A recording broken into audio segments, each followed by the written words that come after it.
Clôture dans le vert ce soir pour le CAC 40. L'indice parisien aura hésité tout au long de la matinée en attendant les chiffres de l'inflation aux États-Unis avant de choisir sa direction. Une inflation dont les investisseurs semblaient craindre qu'elle soit trop forte et qu'elle ne vienne forcer la Fed à revoir son calendrier de réduction de soutien à l'économie américaine. À 14h30 donc, les investisseurs ont pu prendre connaissance de la statistique tant attendue. Elle ressort en progression de 0,8% au mois d'avril sur un mois et en progression de 4,2% sur un an. Du jamais vu depuis 2008 selon de nombreux commentateurs et un niveau largement au-dessus du consensus. Les marchés américains ont donc ouvert à 15h30 dans le rouge avec un Dow Jones et un S&P 500 qui perdent aux alentours de 1%, tandis que le Nasdaq Composite lâche lui près de 2%. Mais le CAC 40 semble lui être assez hermétique aux inquiétudes dont je parlais juste avant, puisqu'il gagne de son côté 0,19% à 6279 points.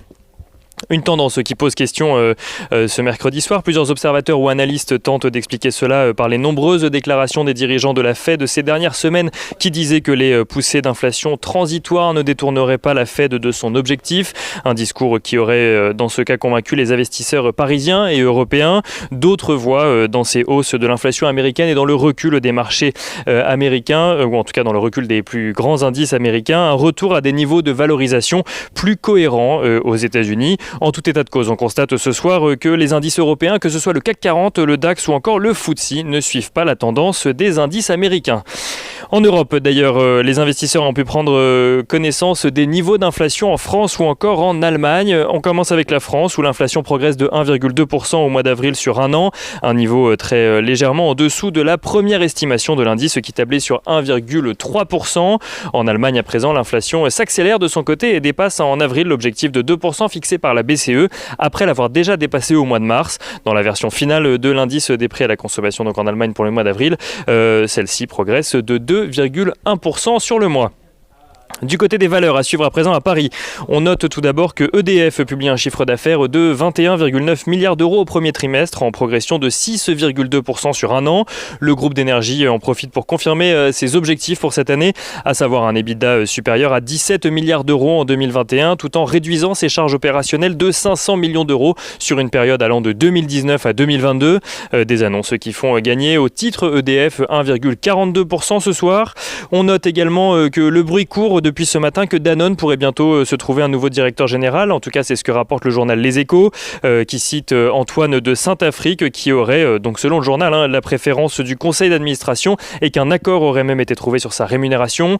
Antoine de Saint-Affrique, dont on rappelle qu'il dirigeait avant cela le chocolatier Barry Callebaut. Et on note que le groupe Danone ne s'est de son côté pas encore exprimé sur le sujet pour le moment. Le cours de Danone gagne en tout cas ce soir 1,39%. On continue avec Ubisoft qui faisait le point ce matin sur ses résultats annuels. Le groupe a réalisé un bénéfice net de 103,1 millions d'euros pour son exercice décalé, contre une perte de 125 millions d'euros un an plus tôt. Pour ce nouvel exercice, l'éditeur de jeux vidéo anticipe une croissance à un chiffre du net booking, ce qui sous-entend une croissance inférieure à 10% de ses ventes nettes, c'est-à-dire hors revenus différés. Ubisoft qui s'attend également à un résultat opérationnel compris entre 420 et 500 millions d'euros.